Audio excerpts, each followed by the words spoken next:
శుక్లాంబరధరం విష్ణుం శశివర్ణం చతుర్భుజం ప్రసన్నవదనం ధ్యాయేత్ సర్వవిఘ్నోపశాంతయేత్.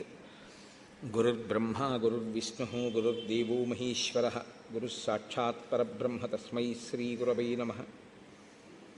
వ్యాసాయ విష్ణురూపాయ వ్యాసరూపాయ విష్ణవే నమో వై బ్రహ్మనిధయే వాసిష్ఠాయ నమో నమః. కూజంతం రామ రామీతి మధురం మధురాక్షరం ఆరుహ్య కవితాశాఖాం వందే వాల్మీకికోకిలం. శ్రుతిస్మృతిపురాణానాం ఆలయం కరుణాలయం నమామి భగవత్పాదశంకరం లోకశంకరం. వాగర్ధావివ సంపృక్తౌ వాగర్ధప్రతిపత్తయే జగతః పితరౌ వందే పార్వతీపరమేశ్వరౌ. సూక్తిం సమగ్రయతున స్వయమేవ లక్ష్మీః శ్రీరంగరాజమహిషీ మధురైఃకటాక్షైః. వైదగ్ధ్యవర్ణకునగుంభనగౌరవైర్యాం కండూలకర్ణకుహరాः కవయోధయంతి.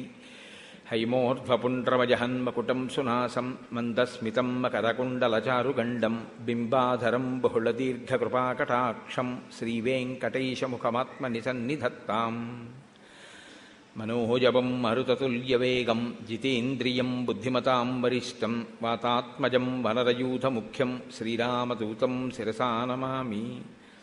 ఆపదామపహర్తారం దాతారం సర్వసంపదాం లోకాభిరామం శ్రీరామం భూయో భూయో నమామ్యహం.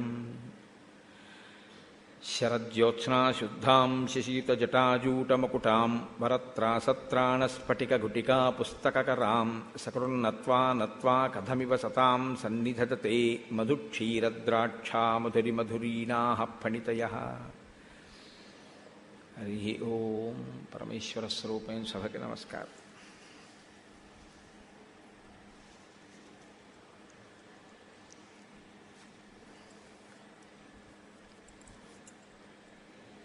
వశిష్ఠ మహర్షి యొక్క మాటల చేత, పెద్దల యొక్క ప్రబోధం చేత కొంత ఊరడిల్లిన మనస్సులు కలిగినటువంటి వారై ఆ భరత శత్రుఘ్నులు అంతఃపురంలో ఉన్నటువంటి స్థితిని గూర్చి నిన్నటి రోజున మీకు నేను వివరణ చేస్తూ ఉపన్యాసాన్ని పూర్తి చేసి ఉన్నాను. ఆ సమయంలో భరత శత్రుఘ్నులిద్దరూ అంతఃపురంలో మేడ మీద కూర్చుని ఉన్నారు. కూర్చుని మాట్లాడుకుంటున్నారు. ఇక్కడ మీరు ఒక విషయాన్ని గమనించవలసి ఉంటుంది. ఎప్పుడు మాట్లాడుకున్నా భరతుడి పక్కన శత్రుఘ్నుడు ఉంటాడు, రాముడి పక్కన లక్ష్మణుడు ఉంటాడు. వాళ్ళిద్దరూ కూడా ఎప్పుడూ పక్కపక్కనే ఉంటారు. అలా ఉండడం వల్ల ఏ ప్రయోజనం సమకూడుతూ ఉంటుంది అన్న విషయాన్ని మీరు గమనించవలసినటువంటి రీతిలో కొన్ని సర్గలు నడుస్తాయి. దాని ఆంతర్యం ఏమిటో మీరు పట్టుకోగలగాలి. ఇప్పుడు ఇద్దరి మనస్సులు ఖేదపడే ఉన్నాయి. ఇద్దరికీ తండ్రి కదండి దశరథుడు. ఇద్దరూ కష్టంలోనే ఉన్నారు. ఇద్దరూ ఒకరితో ఒకరు మాట్లాడుకుంటారు. ఎందుకంటే వాళ్ళిద్దరికీ ఉపశాంతి కలుగుతుంది ఒకరితో ఒకరు మాట్లాడుకుంటే. మేడ మీద కూర్చుని ఉన్నారు.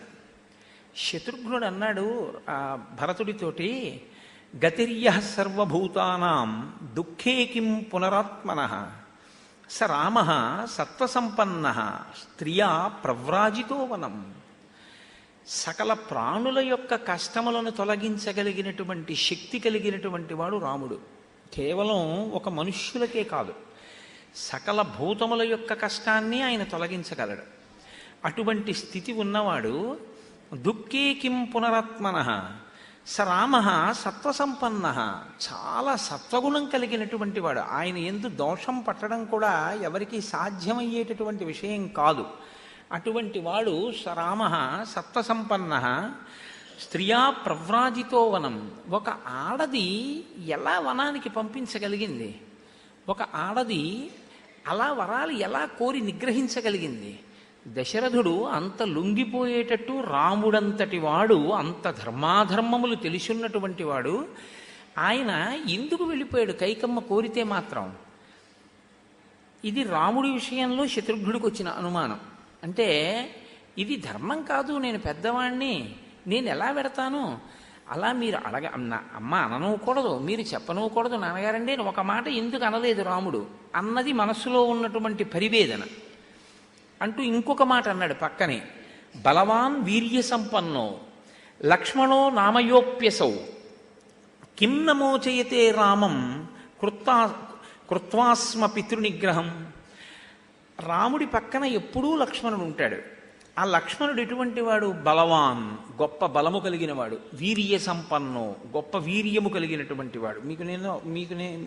మీతో నేను మనవి చేశాను, వీర్యము అన్న మాటకు అర్థం లోపల తాను ఏ విధమైనటువంటి వికారమును పొందకుండా శత్రువులను నిగ్రహించగలిగినటువంటి పరాక్రమ శక్తికి వీర్యమని పేరు. కాబట్టి బలవాన్ వీర్య సంపన్నో లక్ష్మణో నామయోప్యసౌ. అటువంటి లక్ష్మణుడు ఒకవేళ అదుపు తప్పి రాముణ్ణి బయటికి పంపడం అనేటటువంటి పనే జరుగుతుంటే కృత్వాస్మ పితృనిగ్రహం, దశరథ మహారాజు గారిని ఎందుకు నిగ్రహించలేదు? దీనికి భరతుడు ఏమీ జవాబు చెప్పలేదు, ఏమీ మాట్లాడలేదు. ఇలా జరిగి ఉంటుందేమో అన్న ఊహ భరతుడు ఏం చేయలేదు. ఇలాగే శత్రుఘ్నుడు రోషంతో మాట్లాడుతున్నాడు. రాముడిని ఒక ఆడది పంపించడమా? అంత బలవంతుడైనటువంటి లక్ష్మణుడు రాముడితో వెళ్ళిపోవడమే తప్ప దశరథుణ్ణి నిగ్రహించకపోవడమా? ఇలా ఎందుకు జరిగింది అన్న కోణంలోనే మాట్లాడుతున్నాడు. భరతుడు ఏం జవాబు చెప్పలేదు. ఈలోగా ఒక ఆశ్చర్యకరమైన విషయం జరిగింది. ద్వారపాలకులు పరుగు పరుగున వచ్చారు. వచ్చి వాళ్ళు అన్నారు, యస్యాహ కృతే వనే రామో న్యస్త దేహశ్చ భప్పిత సేయం పాపా నృశంసాచ తస్యాహ కురు యథామతి. ఏ గూని కలిగినటువంటి ఆడది, ఏ మందర కైకమ్మ యొక్క మనస్సుని తన మాటల చేత పాడు చేసిందో, ఏ స్త్రీ మొట్టమొదట అసలు అసూయతో మాట్లాడడం వల్ల ధర్మాత్ముడైనటువంటి రాముడు వనములకు వెళ్ళిపోయాడో, ఏ ఆడది మీ అమ్మని రెచ్చగొట్టిన కారణంగా మీ తండ్రి అయినటువంటి దశరథ మహారాజు గారు ప్రాణాలు విడిచిపెట్టాడో, ఆ గూనిది ఇదిగో ఇక్కడే తిరుగుతోంది తూర్పు ద్వారం దగ్గర. తన గూనికంతటికి బంగారు కవచం వేసుకుంది, అంటే చేయించింది కైకమ్మ. దానికి కొన్ని బంగారు గొలుసులు అమర్చుకొని తాడు కట్టిన కోతి ఎలా ఉంటుందో అలా తిరుగుతోంది. మీరు తస్యాహ కురు యథామతి, మీరు ఏం చేద్దాం అనుకుంటున్నారో ఆవిడ్ని చెయ్యండి అని. ఇప్పుడు భరతుడు ఏం చేయలేదు. భరతుడు అలాగే కూర్చున్నాడు. శత్రుఘ్నుడు వెంటనే పరుగున వెళ్ళాడు. వెళ్ళి ఆ ద్వారపాలకులు పట్టుకున్నటువంటి ఆ మందరని పట్టుకుని భూమి మీద పడేటట్టుగా, అంటే అంత ఆవేశంగా లాగాడు ఆడదాన్ని. ఆవిడ కింద పడిపోయింది. కింద పడిపోతే ఆవిడ్ని బరబర ఈడ్చుకొస్తున్నాడు భరతుడి దగ్గరికి. సచ రోషేణ తామ్రాక్ష శత్రుఘ్న శత్రుతాపన విచకర్ష తదా కుబ్జాం క్రోశంతీం ధరణీతలే. నేల మీద పడిపోయి ఉన్నటువంటి ఆ మందరిని ఈడ్చుకుంటూ భరతుడి దగ్గరికి తీసుకొచ్చినటువంటి ఆ శత్రుఘ్నుడి యొక్క కన్నులు ఎర్రబారిపోయి ఉన్నాయి. శత్రువులను తపింపచేయగలిగినటువంటి పరాక్రమవంతుడైన శత్రుఘ్నుడు ఒక గూని కలిగిన ఆడదాన్ని ఇలా ఈడ్చుకుని తీసుకుని వచ్చాడు. తీసుకుని వచ్చి భరతుడి దగ్గరికి తీసుకొచ్చి, ఈమెయే మన కష్టాలకన్నిటికీ కారణం, ఇప్పుడు ఈమెను మనం శిక్షిద్దాం అంటే, ఈలోగా అక్కడ ఉన్న వాళ్ళందరూ కూడా ఇవాళ శత్రుఘ్నుడి యొక్క పరాక్రమం చూస్తే, శత్రుఘ్నుడి యొక్క రోషం చూస్తే మన ఎవరినీ కూడా బ్రతకనిచ్చేటట్టు లేడని చెల్లా చెదరై పరుగున కొంతమంది కౌసల్య దగ్గరికి పరిగెత్తారు. ఈ మందర కైక కోసం కేకలు వేసింది. కైకమ్మ పరుగున వచ్చింది. ఉన్నది కైకా మందిరం కదా, అందుకని ముందు ఆవిడ రాగలదు. ఆవిడ గబగబా వచ్చింది. వచ్చి భరతుణ్ణి ప్రార్థన చేసింది, ఆ మందరిని ఏం అనద్దు అని. తాం ప్రేక్ష భరత క్రుద్ధం శత్రుఘ్నం ఇదమబ్రవీత్ అవధ్యాః సర్వభూతానాం ప్రమదాః క్షమ్యతామితి. ఆయన అన్నాడు, కైకమ్మ తనని ప్రార్థన చేసినందుకు రక్షిస్తున్నట్టుగా భరతుడు మాట్లాడలేదు. ఒకసారి కైకమ్మ వంక చూశాడు ప్రార్థన చేస్తే. కైకమ్మకి జవాబు చెప్పలేదు, శత్రుఘ్నుడికి చెప్పాడు జవాబు. ఏమని? అవధ్యాః సర్వభూతానాం ప్రమదాః క్షమ్యతామితి. సమస్త భూతముల యందు చంపకూడనిది ఎవరైనా ఉంటే ఆడదే. ఆడదాన్ని చంపడానికి మనకు అధికారం లేదు. కాబట్టి నువ్వు ఈమెని వెంటనే విడిచిపెట్టేసి, హన్యామహమిమాం పాపాం కైకేయీం దుష్టచారిణీం యదిమాం ధార్మికో రామో నాసూయేనాతృఘాతుకం యదిమాం ధార్మికో రామో నాసూయేన్ మాతృఘాతుకం. నీవు మందరిని చంపుదాం అనుకుంటున్నావు. నేను కైకనే చంపి ఉండేవాడిని. కైకని నేను ఎందుకు చంపలేదో తెలుసా? ధర్మాత్ముడైన రాముడు వీడు మాతృహంతకుడు అంటాడు. మాతృహంతకుడు అని నన్ను గుర్తించగానే, నా పట్ల అభిప్రాయం ఏర్పడగానే ఇక రాముడు నాతో మాట్లాడ్డాడు. అందుకని దీన్ని వదిలేశానన్నాడు. ఇప్పుడు ఎవరు రక్షించడానికి వచ్చిందో ఆవిడ ఎందుకు రక్షింపబడిందో చెప్పాడు. చెప్పి ఇమామపి హతాం కుబ్జాం యది జానాతి రాఘవ త్వాంచ మాంచ హి ధర్మాత్మ నాభిభాషిష్యతే ధ్రువం. మనం ఈ కుబ్జిని చంపాము అన్న విషయాన్ని కానీ రాముడికి తెలిస్తే, త్వాంచ మాంచ, నీతోటి నాతోటి కూడా రాముడు మాట్లాడడు. ఎందుకో తెలుసా? కుబ్జ ఎవరికి అపకారం చేసింది? రాముడికి అపకారం చేసింది. కుబ్జ రాముడికి అపకారం చేసింది అని రోషం ఉన్న ఎవరికి తెలుసు? లక్ష్మణుడికి తెలుసు. రాముడు చంపాడా కుబ్జని? చంపలేదే. లక్ష్మణుడు చంపాడా కుబ్జని? చంపలేదే. మరి రాముడు లక్ష్మణుడు చంపని దాన్ని నువ్వెలా చంపుతావు? ఒకవేళ నువ్వు చంపుతానంటే నేను పక్క నుండి అంగీకరిస్తే రాముడు చెయ్యని పని మనం చేయడానికి సిద్ధపడినట్ట? రాముడు ఈ పని చెయ్యకూడదు అనుకుంటేగా వదిలేశాడు. మరి రాముడు ఈ పని చెయ్యకూడదు అని వదిలేసిన దాన్ని నువ్వెలా చేస్తావు? నేనెలా చేస్తాను? అప్పుడు రాముడి దగ్గరికి వెడితే, అంటే నేను చెయ్యలేక వదిలేశాను అనుకుంటున్నావా? నువ్వెందుకు చేశావు అంటే ఏం చెప్తావు? వదిలేశాడంతే శత్రుఘ్నుడు. ఈ సర్గ అంతే ఉంటుంది. కానీ ఇందులో చాలా గొప్ప ధర్మ సూక్ష్మం ఒకటి ఉంటుంది. మీరు జాగ్రత్తగా పట్టుకోగలిగితే, రాముడి పక్కన లక్ష్మణుడు ఉంటాడు, భరతుడి పక్కన శత్రుఘ్నుడు ఉంటాడు. సాధారణంగా శత్రుఘ్నుడు ఎప్పుడైనా కొద్దిగా ఒడుదుడుకులకి లోనయ్యాడు అనుకోండి, ధర్మాన్ని అవలంబించడంలో తొట్టుపాటు వచ్చిందనుకోండి, భరతుడు దిద్దుతాడు. భరతుడు దిద్దడం అన్నమాట మీరు ఎప్పుడు ఎలా జ్ఞాపకం పెట్టుకోవాలంటే, భరతుడు దిద్దితే శత్రుఘ్నుడు దిద్దుకోవడానికి సిద్ధంగా ఉంటాడని గుర్తుపెట్టుకోవాలి. దిద్దేవాడున్నా దిద్దుకోవడానికి సిద్ధంగా అవతలవాడు లేడనుకోండి, అవతలవాడు ఎలా దిద్దుతాడండి? ధర్మం అన్నది ఆచరణ ప్రధానం. మీరు ఆచరించవలసిన దానికి ధర్మం అని పేరు. నువ్వు ఆచరించు అని అవతలవాడు చెప్పాడు అనుకోండి, యువతలవాడు ఆచరించలేదనుకోండి, ఇప్పుడు ధర్మం అన్న మాటకు అర్థం ఎక్కడుంది? ఉపయోగం ఏముంటుంది? అవతలవాడు చెప్తూనే ఉంటాడు ఆచరించమని, యువతలవాడు ఆచరించడు. అప్పుడు ఆచరించనప్పుడు మీరు ఎంత ధర్మాత్ముడితో కూడి ఉన్నప్పటికీ మీరు మాత్రం ధర్మాత్ముడు కాలేరు. మీకు ధర్మం ఏమీ ఉపయుక్తం కాదు, మిమ్మల్ని ధర్మం రక్షించలేదు. ఎందుకంటే మీరు ఆచరించరు. ధర్మం ఆచరిస్తున్నవాడి పక్కన ఉండడం వల్ల ఉపయోగం ఉండదు. ధర్మాచరణము చేసేవాడి పక్కన ఉండి ధర్మాచరణమును మీరు నేర్చుకోవాలి. ధర్మాచరణమునందు మీకు వచ్చే వైక్లభ్యాన్ని మీతో ఉన్నవాడు దిద్దగలిగిన వాడై ఉంటాడు. శత్రుఘ్నుణ్ణి ఎప్పుడూ భరతుడు దిద్దుతాడా? భరతుడు తొట్టుపడతాడు.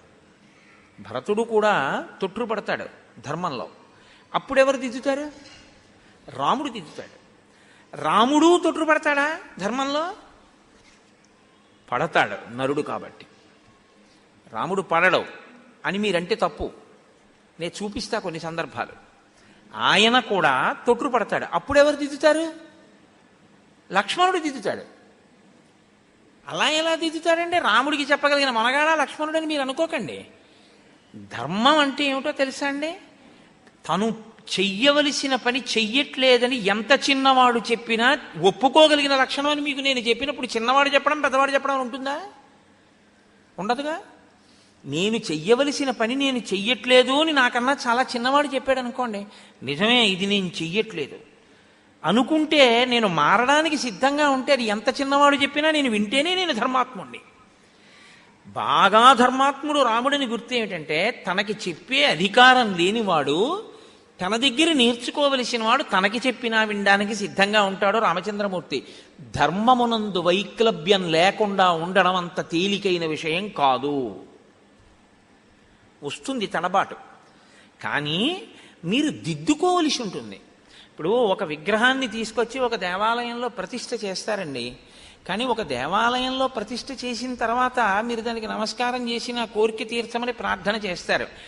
కానీ ఆ విగ్రహం రావడానికి అంత తేలికేం కాదు. ముందు చాలా కాలం నీటిలో కొన్ని వందల సంవత్సరముల నుంచి నానిపోయినటువంటి ఒక శిలని గుర్తించాలి. ఇప్పుడు ఇది గుర్తించడానికి స్థపతి చాలా గొప్పవాడై ఉండాలి. గొప్పవాడైన స్థపతి దాన్ని గుర్తిస్తాడు. ఈ శిలని బయటికి తీసుకురండి అంటాడు. అది ఎప్పుడు తేగలడు స్థపతి? స్థపతి ఈతగాడు కాడు. నీటిలో శిల ఉండగా స్థపతి పట్టుకోడు. ఎప్పుడో నీరు తీస్తుంది నది, తీస్తే ఆ శిల బయటికి వస్తుంది. ఈ శిల చాలా గొప్పదండి, దీంట్లో ఫలానా మూర్తిని చెక్కితే అత్యద్భుతంగా ఉంటుంది. ఇప్పుడు ఒక పోషకుడు కావాలి అంటే దాన్ని బయటికి ఈడ్పించి తెచ్చి దాన్ని ఉంచి దాంట్లోంచి శిల్పాన్ని చెక్కించడానికి ధనాన్ని వ్యయం చేసేవాడు ఉండాలి తప్ప ఆ విషయాన్ని పట్టుకొచ్చి ఎవరో నాబోటిగాడికి చెప్పారనుకోండి ఏమిటి ఉపయోగం ఏమి ఉండదు. దానికి సమర్థుడు, ఆ శక్తి ఉన్నవాడు, ఉపయోగించగలిగిన నేర్పరికి చెప్పాలి. ఇప్పుడు ఆయన ఏమంటాడు, సరే తీసుకురండి అంటాడు. ఎక్కడికి తీసుకురావాలి? దాన్ని శిల్పాన్ని చెక్కే ప్రదేశానికి ఈడ్చుకెళ్తారు. దానికి స్థపత ఏం చేయడు. బాహుబలం కలిగిన వాళ్ళు దాన్ని తాళ్ళు కట్టి తప్పెట్లు కట్టి ఏదో పెద్ద వాహనం ఎక్కించి లేకపోతే ఈడుస్తూనో ఇసుక పోస్తూనో తీసుకెడతారు. తీసుకెళ్ళిన తర్వాత ఏం చేస్తారు? స్థపతి చెక్కడవు. దాని మీద గీత గీసి ఇక్కడికి పాదాలు వస్తాయి, ఇక్కడికి మోకాళ్ళు వస్తాయి, ఇక్కడికి తొడలు వస్తాయి, ఇక్కడికి కడుపు వస్తుంది, ఇక్కడికి వక్షస్థలం వస్తుంది, ఇక్కడికి తల రావాలి, ఇక్కడికి చెవులు రావాలి, ఈ పక్క ముక్క పగలగొట్టేయండి అంటాడు. ఏది మూర్తి చేయడానికి అవసరమో ఆ భాగాన్ని నుంచి మిగిలిన దాన్ని తరిగేయడానికి కొంత ప్రావీణ్యం ఉన్న వాళ్ళు తరిగేస్తారు దాన్ని. ఇప్పుడు తర్వాత ఆ ఉన్న దాంట్లో నుంచి కడుపు చెక్కాలి. దీనికి ఇంకొక స్థాయి ప్రావీణ్యం ఉన్న వాళ్ళు చెక్కేస్తారు. చిట్ట చివర కళ్ళు చెక్కాలి. అప్పుడు స్థపతే కూర్చుంటాడు. అది అత్యంత కీలకం. చాలా జాగ్రత్తగా చెక్కాలి. ఇలా చెక్కేటప్పుడు ఎటో చూసి దెబ్బ ఎక్కువ కొట్టారనుకోండి, పెచ్చి ఎగిరిపోయింది అనుకోండి, అయిపోయింది అంతే విగ్రహం అంతా. ఎంత దెబ్బ కొట్టాలో అంత దెబ్బే కొడుతూ, ఎంత ముక్క తీయాలో అంత ముక్కే తీస్తూ సౌందర్యాన్ని తీసుకురావాలి. ఇప్పుడు తీసుకొచ్చిన తర్వాత ఎక్కడ కూర్చుని చెక్కాడు శిల్పి?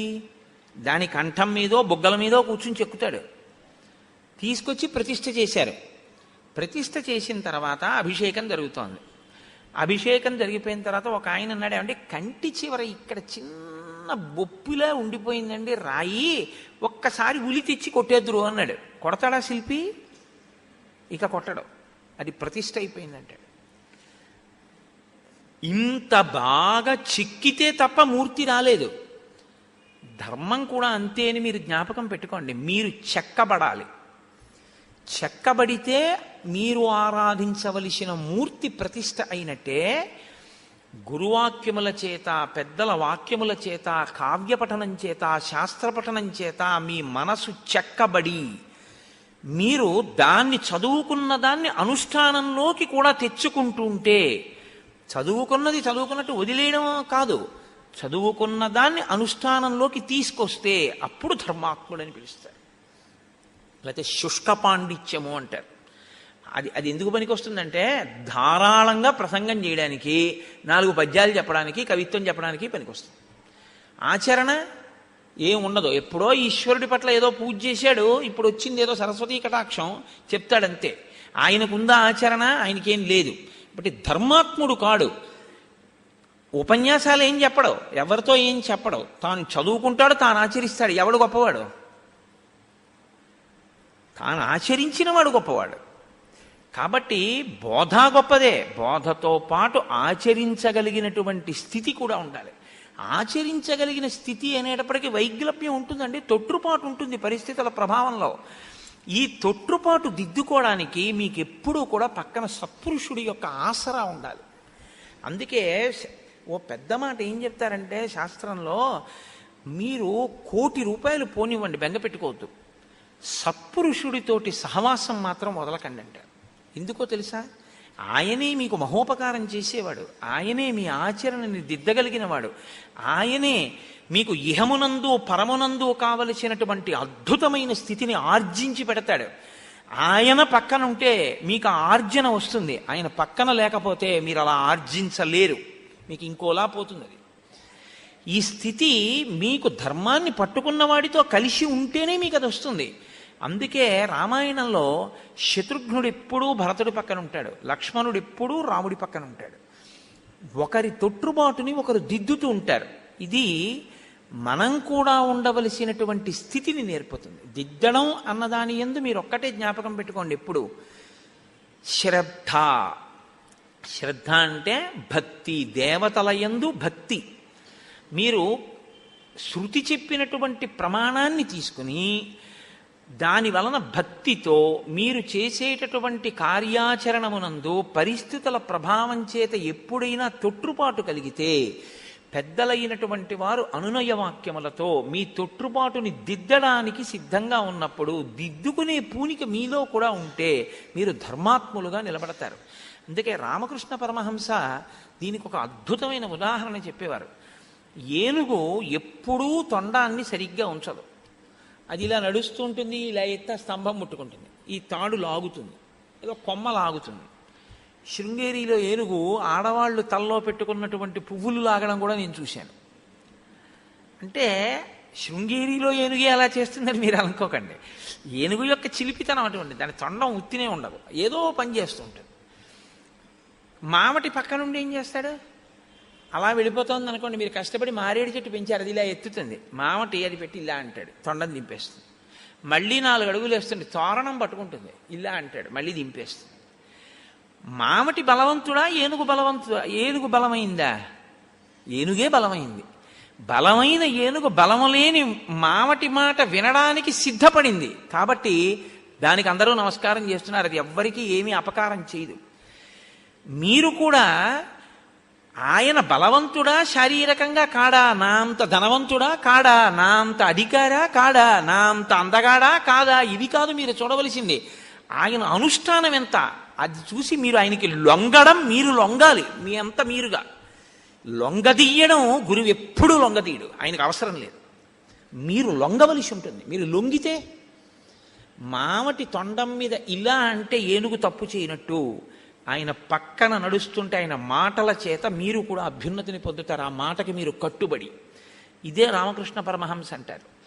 ఎక్కడెక్కడ మీరు అలా సత్పురుషులతోడి కలిసి ఉన్నారో, సత్పురుషులతోడి కూడిక అంటే ఎప్పుడూ పక్కన కూర్చోవడం కాదు అని మీరు బాగా జ్ఞాపకం పెట్టుకోవాలి. ఆయన మాట యందు మీకు ఆ విశ్వాసము కలిగి ఉండుట, అది బాగా దగ్గర అవడం. అంతేవాసి అంటారు. అంతేవాసి అంటే తనలోనున్నవాడు, ఈయన ఆయనలో ఉన్నవాడు. ఆయన అన్నీ ఆయన చెప్పారని చేస్తాడు. కాబట్టి పక్కన ఉన్నా లేకపోయినా ఆయన ఈయనకి అంతేవాసి. ఈ అంతేవాసిత్వం మీకు రాముడి పట్ల భరతుడికి ఉంటుంది. మీరు చాలా జాగ్రత్తగా గమనించండి. ఇది పాదుకా పట్టాభిషేకానికి దారితీసింది. రాముడు భరతునిలో ఉంటాడు, భరతుడు రామునిలో ఉంటాడు. శత్రుఘ్నుడు భరతునిలో ఉంటాడు, రామునిలో ఉంటాడు. శత్రుఘ్నుడు భరతుడితో ఉన్నాడని రాముడికి దూరంగా ఉన్నాడని కాదు దాని అర్థం. శత్రుఘ్నుడు భరతుడితో కూడి రాముని యందు ఉంటాడు. లక్ష్మణుడు రాముడితో ఉండి రాముడిలో ఉంటాడు. ఒక్కొక్కసారి రాముడి పక్కనే ఉండి లక్ష్మణుడు రాముడికి దూరంగా ఉంటాడు. అప్పుడు రాముడు మళ్ళీ దూరంగా ఉన్న లక్ష్మణుడిని దగ్గరికి లాక్కుంటాడు. ఇది ధర్మానుష్ఠానంలో వచ్చే వైక్లభ్యాల్ని దిద్దుకోవడం. ఈ దిద్దుకోవడం అన్న ప్రజ్ఞ పక్కన లేదనుకోండి, ఎప్పుడో అప్పుడు భయంకరమైన దోషం చేసి అసలు ఆ జన్మకి దిద్దుకోలేనంత పెద్ద గోతులో పడిపోతాడు. ఇక ఆ జన్మకి దిద్దుకోవడం కుదరదు, ఇంకా మీరేం చేయలేరన్నమాట. అది చాలా భయంకరమైన స్థితి. మన వాళ్ళు చిన్నప్పుడు ఒక ఆట ఆడుకుంటుంటారు, ఇప్పుడంటే పోయాయి కానీ ఆ ఆటలన్నీ మా చిన్నతనంలో అదేంటి, ఒక వ్యక్తి ఏదో పరిగెత్తుకుంటూ వెళ్తే వాడిని ముట్టుకుంటే వాడు అక్కడ కూర్చునేవాడు, ఇక లేవకూడదు. కానీ ఇంకొకడు ఏం చేసేవాడంటే పరిగెత్తుకుంటూ వచ్చి ఎవడింకా అలా దొంగ చేత ముట్టుకోబడి పడిపోలేదో వాడొచ్చి వీడిని ముట్టుకుని కరెంట్ అనేవాడు. అంటే వాడు లేచేవాడు. అంటే దేని వలన తేజస్సు పోయిందో, ఏది ముట్టుకోవడం వల్ల తేజస్సు పోయిందో దాన్ని తేజస్సు ఉన్నవాడు ప్రవేశపెట్టేవాడు, వాడు లేచి మళ్ళీ పరిగెత్తేవాడు. ఈ ఆటలలో ఒక అంతరార్థం ఉండేది. అందుకని వాళ్ళు ఆడుకునే కరెంట్ బాక్స్ అని అదో ఆట. కానీ ఆట యందు ఒక ఆధ్యాత్మిక రహస్యం నిక్షేపింపబడి ఉండేది. జారిపోతూ ఉంటావు, పట్టుదలతో పైకెక్కుతూ ఉండాలి. పరమపద సోపాన పఠము అని ఒక ఆట ఆడించేవారు చిన్నప్పుడు. ఏదో పందెం వేయడం, నిచ్చెన దొరుకుతుంది, 73వ గడిలోకి వెళ్ళిపోతాడు. 86లోకి ఎడుతూ ఉంటాడు, అరుకోషుడు కరిచేస్తాడు, మళ్ళీ ఒకటి దగ్గరికి వచ్చేస్తాడు కోతిపిల్లలోకి, మళ్ళీ పందెం వేస్తాడు, ఆఖరికి దేవతల్లోకి ఎడతాడు. ఇక పాములు కరవు, భయం లేదు.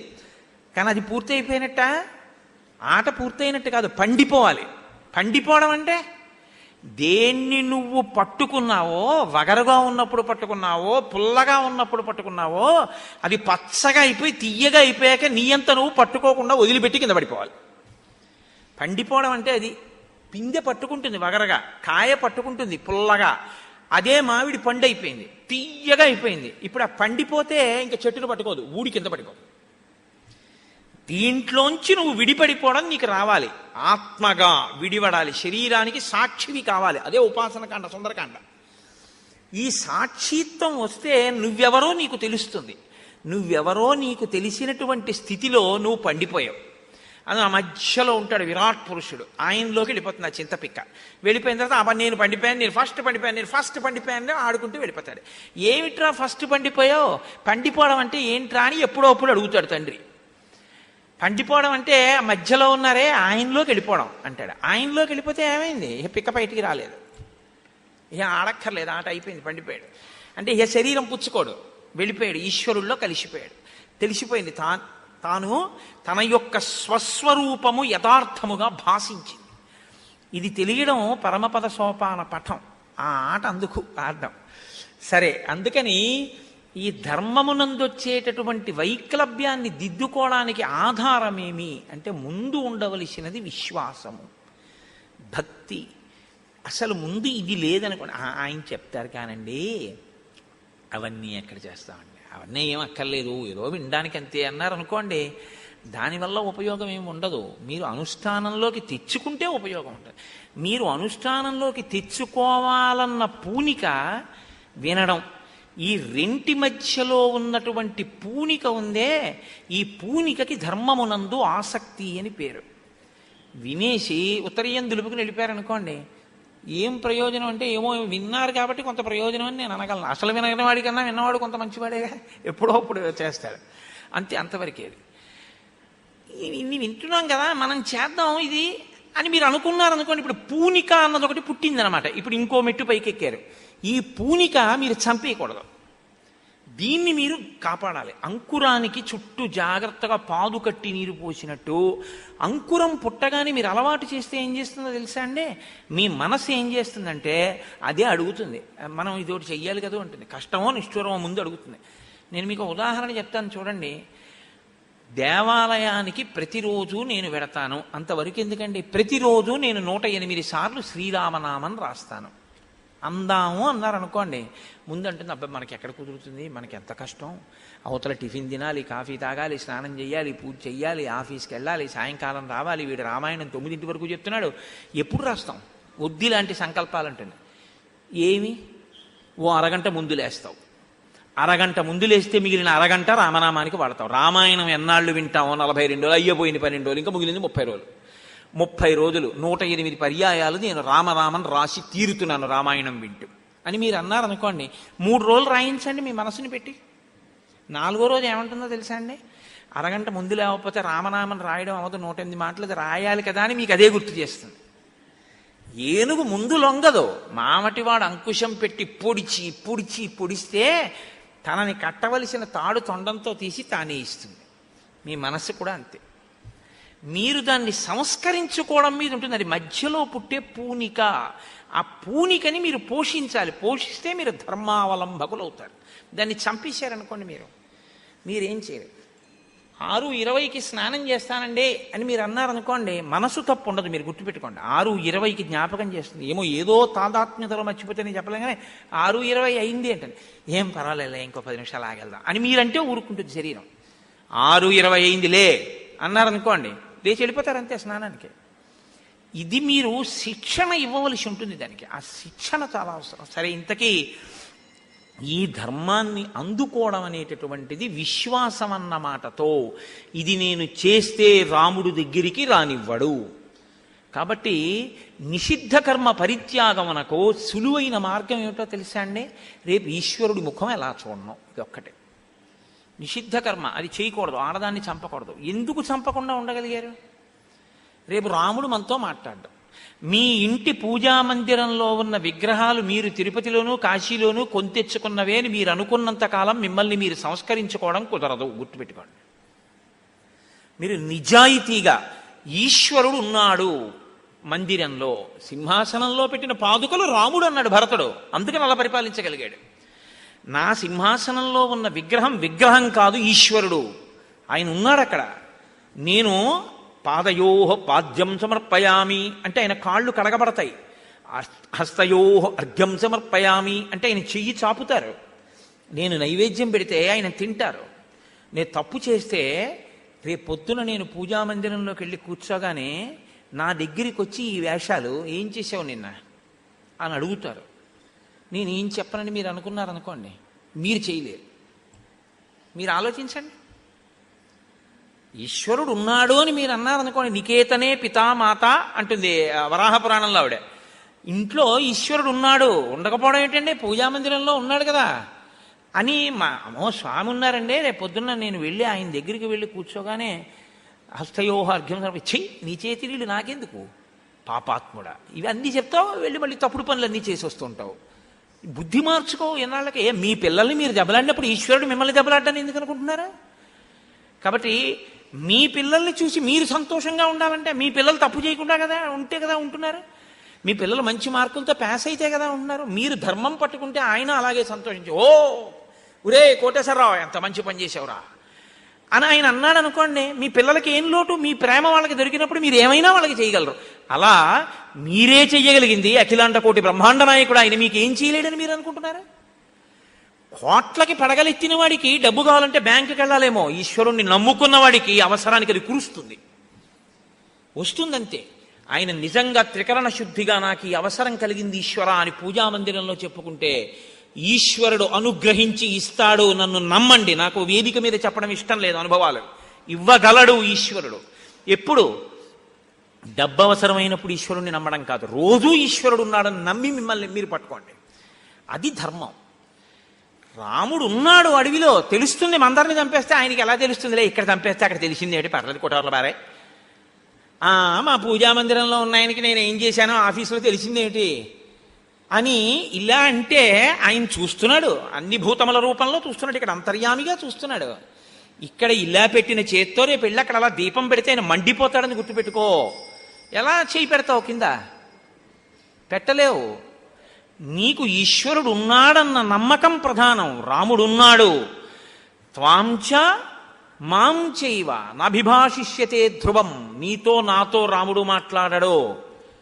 శత్రుఘ్నుడు చెయ్యలేదు, భరతుడు చెయ్యలేదు. అలా అయితే ఈవిడ్నే చంపేద్దును అన్నాడంతే. ఈవిడ చేసిన పాప ఆవిడ చెప్పింది, చేసింది ఈవిడే. ఈవిడ్నే చంపాలి, ఆవిడ్ని ఎందుకు? ముందు ఈవిడ్ని చంపేయాలి. చంపానా? మాతృహంతకుడు అంటాడు రాముడు, అందుకు వదిలేశాను. ఆవిడ్ని ఎందుకు చంపడం? ఆవిడ్ని వదిలేయాలి. ఇది సత్పురుషులతో కలిసి తిరగడం వల్ల వచ్చేటటువంటి పూనిక. ధర్మావలంబకత్వం ఎలా వస్తుంది అన్నదాన్ని శ్రీరామాయణం మనకి చూపిస్తుంది. ఆ ప్రక్రియని, ఆ లోతైనటువంటి విషయాన్ని మీరు పట్టుకోగలగాలి. పట్టుకుని అనుష్ఠానంలోకి తెచ్చుకుంటే ఉపకరణము సిద్ధి పొందుతుంది. ఉపకరణము బాగా ఉపయుక్తం అవుతుంది. అంటే మీరు దీన్ని నేను ఎలా చెప్పాలి అంటే, మీ దగ్గర ఓ 1 కోటి రూపాయలు ఉన్నాయి, సంతోషంగా ఖర్చు పెట్టుకుని ఆడుకుందామని ఒక నది ఒడ్డుకి వెళ్ళారు, 3 రోజులు ఉందామని. ఈలోగా అన్నారు నది ఎగువన వరదలు వస్తున్నాయి, కాబట్టి ఇంకొక 2 గంటలు దాటితే ఇక మీరెవ్వరు వెళ్ళలేరు ఈ నదిని దాటి. ఆ వరద ఎటు వస్తుందో తెలియదు, కొట్టుకుపోతారు. కాబట్టి తెప్పలు ఉన్నాయి, ఒక్కొక్కరికి ఒక్కొక్కటి. తెప్ప ఎక్కి వెళ్ళిపోండి 2 గంటల్లో, ఇది దాటడానికి గంట పడుతుంది, వెళ్ళిపోండి అన్నారు.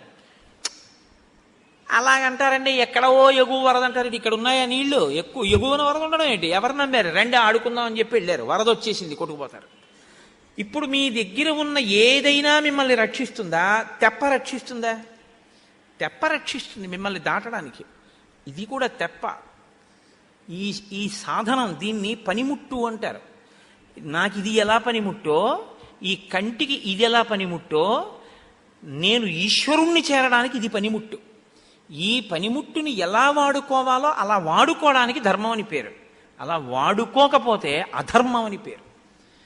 అందుకు కాకుండా ఇంకో దానికి వాడుకోవడం, ఈశ్వరుడు చెప్పని దానికి, అది బాగా జీవితంలో పట్టుకోవడానికి మనం భరత శత్రుఘ్నుల మధ్య వచ్చినటువంటి ఈ సంభాషణని ప్రాతిపదికగా తీసుకోవాల్సి ఉంటుంది.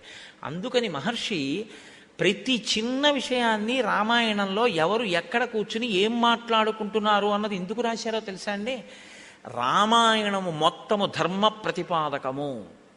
అసలు మనకున్నదానికి సనాతన ధర్మం అని పేరు. దీనికి మతమన్న పేరు లేదు. సనాతన ధర్మము. పీఠాలన్నీ ఉన్నది ఎందుకు? కేవలము ఈ ఒక్క పని కోసమే, ఇంకొక పని లేదు. ఇంకొక పని ఏదైనా చేస్తే అక్కర్లేని పని వాళ్ళు చేసినట్టు అంతే. నేను అలాగే మాట్లాడతాను, నాకు అంతకన్నా మాట్లాడడం చేత కాదు. ధర్మమే అంతే. ఇంకొక పనికి శంకరాచార్యులు వారు పెట్టలేదు. ఎక్కడ పీఠం ఉన్నా, ఎక్కడ దేవాలయం ఉన్నా, ఎక్కడ పెద్దలున్నా, ఎక్కడ గురువు ఉన్నా దేనికి అంటే ధర్మ ప్రచారము కొరకు అంతే. ఇంకొక మాట లేనే లేదు. ఇదొక్కటి మీరు పట్టుకుంటే అన్నీ మీకు ఇస్తుంది, మిగిలినవి ఎందుకు? ఇదొక్కటి నేర్పండి చాలు.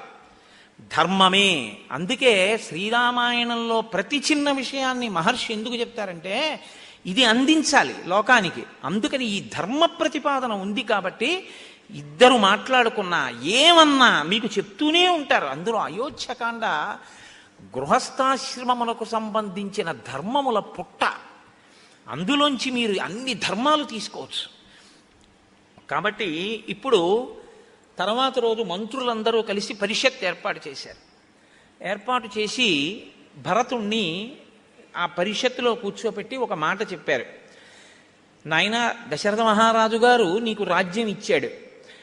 సింహాసనం దీర్ఘకాలం పాటలా ఖాళీగా ఉండకూడదు, అరాచకత్వం ప్రబలుతుంది. కాబట్టి నువ్వు ఈ రాజ్యాన్ని స్వీకరించు అంటే భరతుడు అన్నాడు, అభిషేచనికం భాండం కృత్వా సర్వం ప్రదక్షిణం భరతస్థం జనం సర్వం ప్రత్యువాచ ధృతవ్రతః జ్యేష్ఠస్య రాజతా నిత్యం ఉచితా హి కులస్యనః నైనం భవంతో మాం వక్తుం అర్హంతి కుశలా జనాః రామః పూర్వోహినో భ్రాత భవిష్యతి మహీపతిః అహం త్వరణ్యే వత్సామి వర్షాణి నవపంచ యజ్జతాం మహతీ సేన చతురంగ మహాబల ఆనయిష్యామ్యహం జ్యేష్ఠం భ్రతరం రాఘవం వనాత్.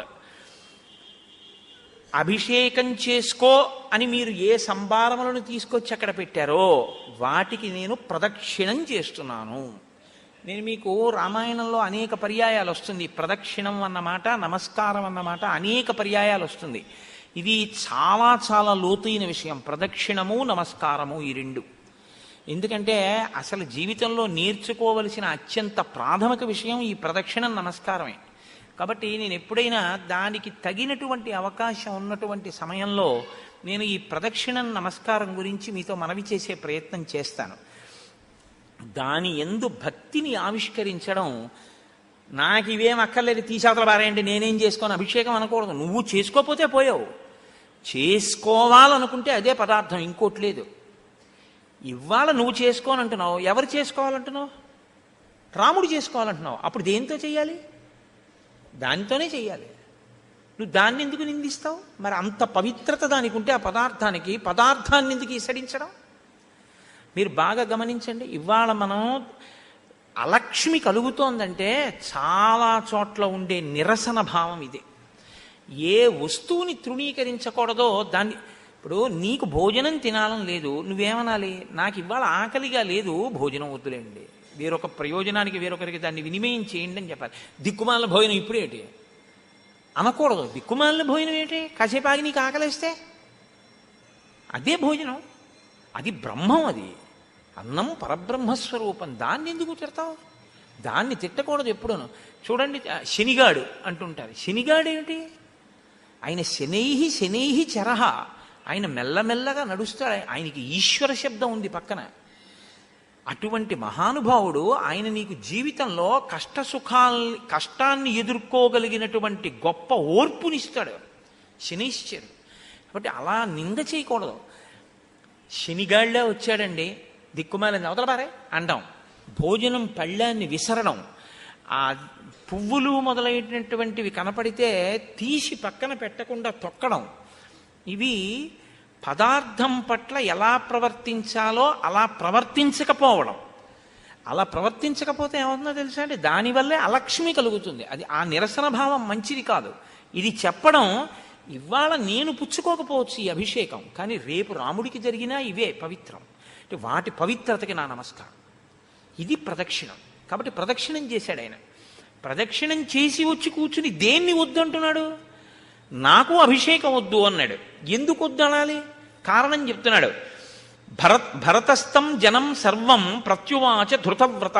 ధృతవ్రత అన్న మాటకు అర్థం ఏమిటో తెలుసా అండి?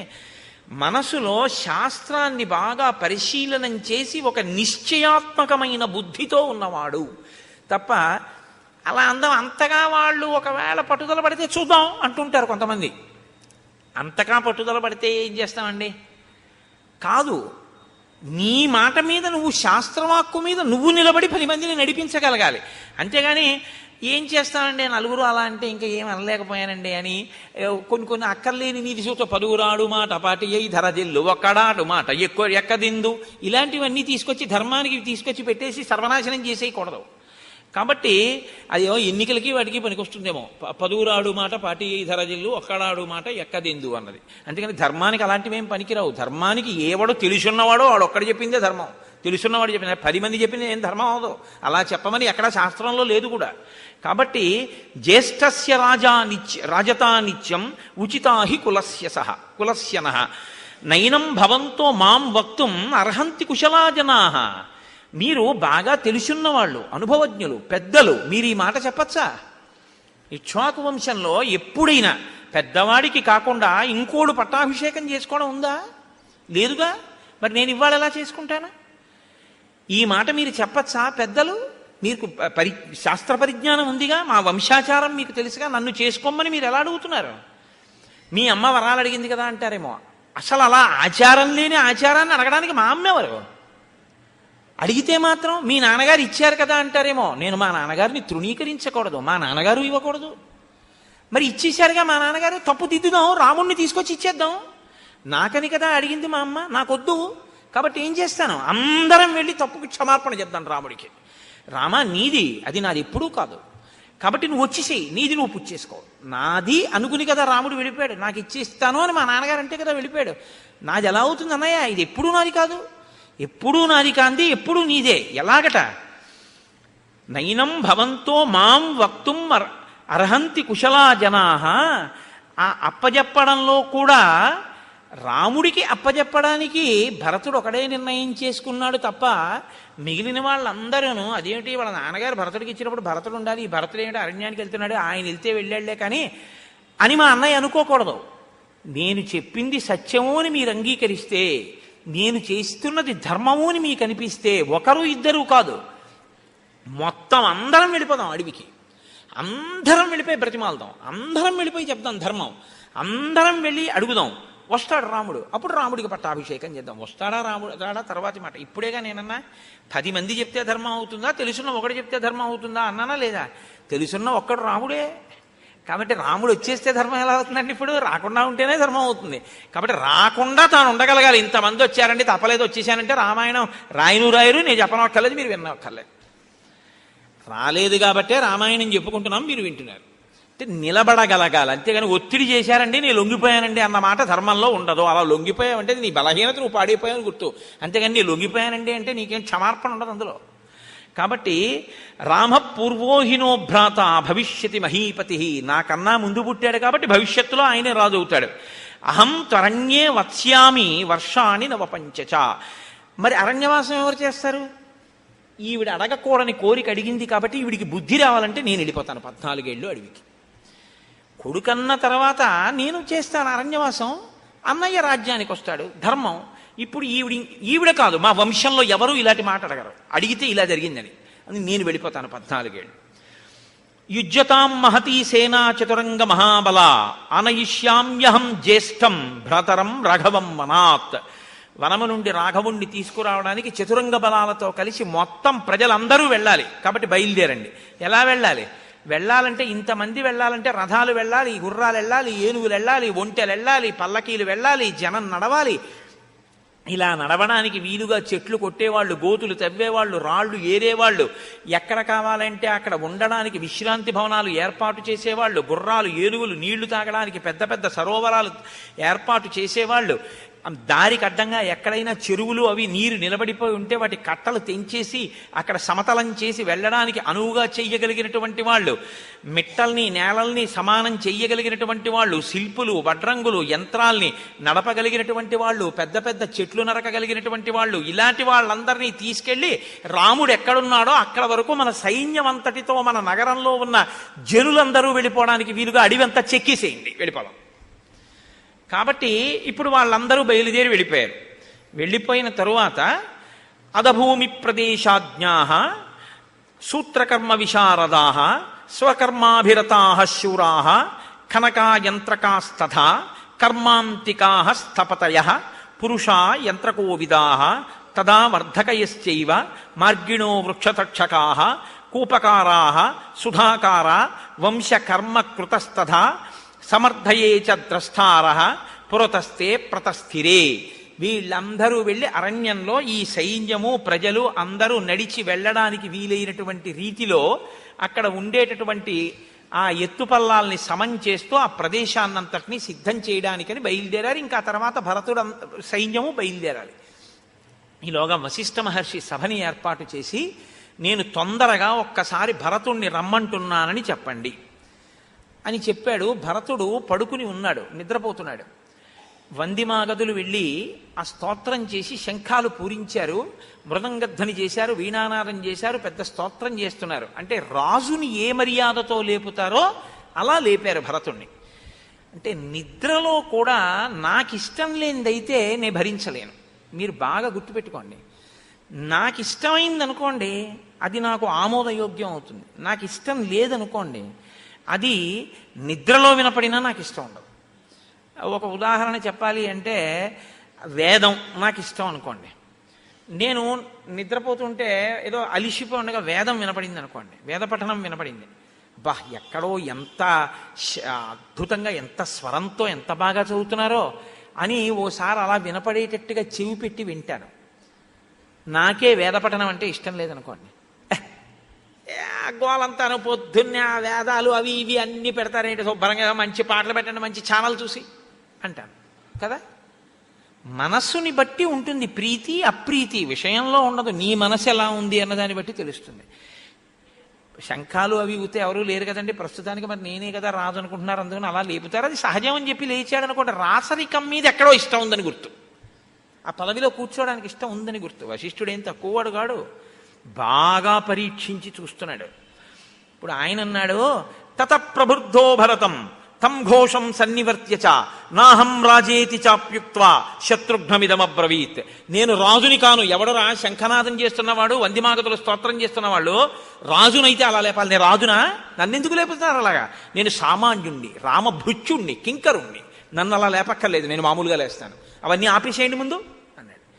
అంటే అసలు రాజు ఏది చేయించుకుంటాడో అది రాముడు చేయించుకోవాలి తప్ప నీ చేయించుకోవడం ఏంటి? నేను రాజుని కాను. ఆ భావం బాగా పట్టి ఉన్నవాడు తప్ప ఏదో నాలుక మీద మాటగా అంటున్నవాడు కాడు. లోపల లేకుండా నాలుక మీద అంటున్నవాడి వల్ల రెండు ప్రమాదాలు ఉంటాయి ఎప్పుడు తెలుసా అండి. ఒకటి, అలా అంటాడు, అలా అన్నాడు కదా అని మీరు నిజం అనుకుని ఇవ్వడం మానేశారనుకోండి, కక్ష పెట్టుకుంటాడు వాడు. నేనంటే మాత్రమండి కొంచెం అదేంటి బవేవరే తీసుకోండి అనొద్దండి, నేను అన్నాను వదిలేసాడంటే అంటే ఎలా ఎగ్గొట్టేద్దామా అని చూస్తున్నాడు అనమాట అంటాడు. మీరు ఇచ్చారనుకోండి, ఏమంటాడో తెలుసా, వద్దు వద్దన్నా నాకు అంటగట్టాడు చూశారు అని అపకీర్తి వస్తే మీ మీద ఎడతాడు, కీర్తి వస్తే తను అనుభవిస్తాడు. అసలు మనసులో ఉందా లేదా చూడాలి. అందుకని మనసులో ఉందా లేదా పూనిక అన్నది చాలా అవసరం. దాన్ని ఎంత పరిశీలన చేస్తున్నాడో చూడండి వశిష్ఠుడు. అందుకని కులగురువు అయ్యాడు మహానుభావుడు. ఇది ఆయన కీర్తి ప్రజలకి తెలియాలి, భరతుడు అంటే ఇంత గొప్పవాడని.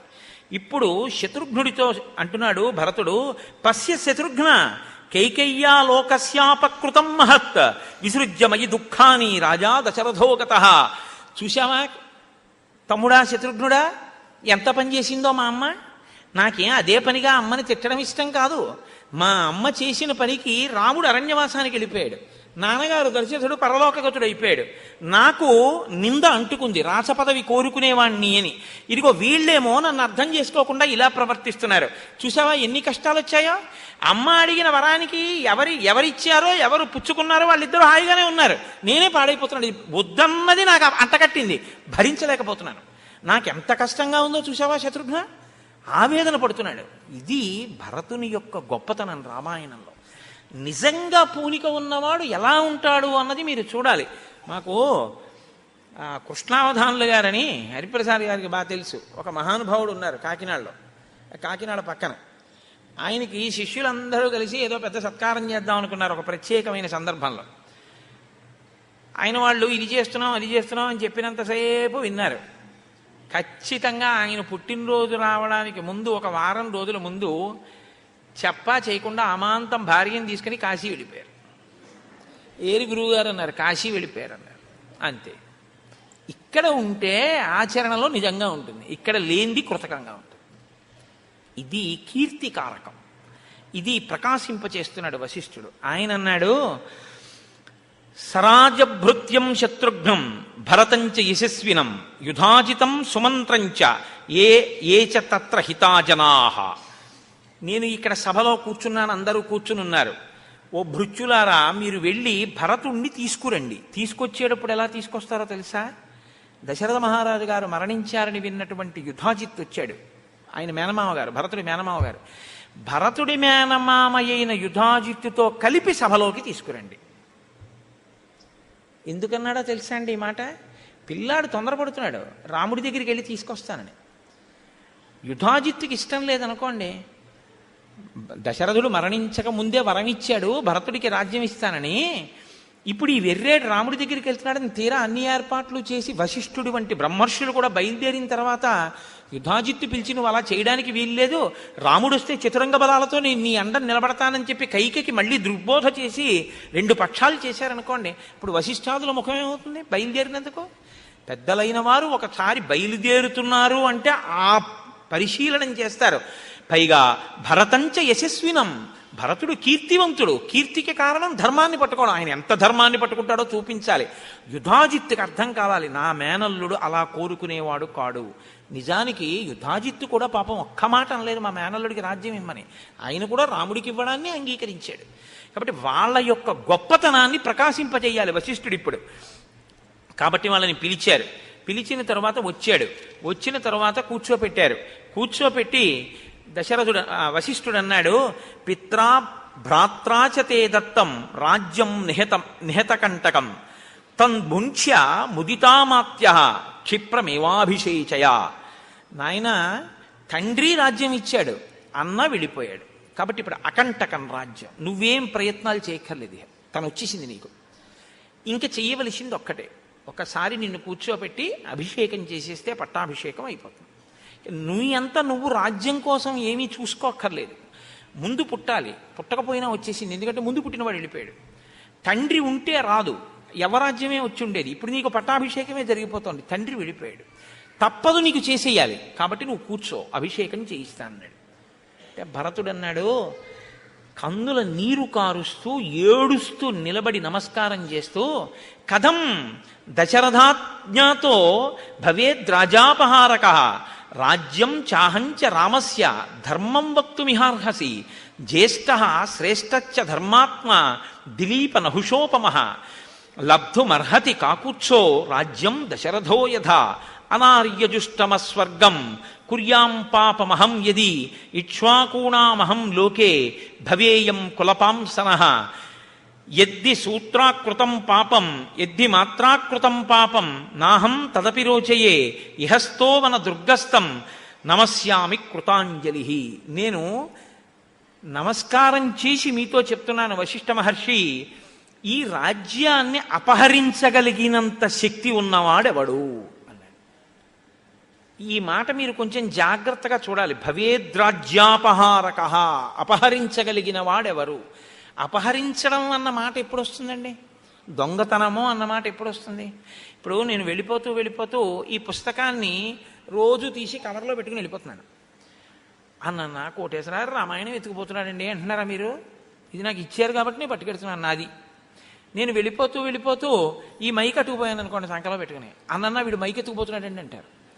ఈ మైకు నాది కాదు, హరిప్రసాద్ గారిది లేదా శృంగేరి పీఠం వారిది కదా, తప్ప నాది కాదు. నాది కాంది నేను తీసుకుంటే దొంగతనం. భరతుడు అంటున్నాడు, నేను ఇక్ష్వాకు వంశంలో వచ్చిన ఈ రాజ్యాన్ని ఎలా దొంగతనం చేయను వశిష్ఠ మహర్షి అని అడిగాడు. అంటే మీరు ఏం చేసినా అది నాది కాదు, అది ఎప్పటికీ నాది అవడమన్న సమస్య ఉత్పన్నమే కాదు. ఎందుకో తెలుసా?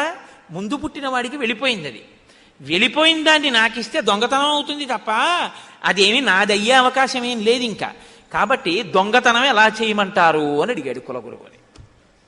ఏ గురువు గారైతే మాత్రం అబ్బాయి అది దొంగతనంలోకి రాలేవో బుచ్చేసుకో అంటారేంటి?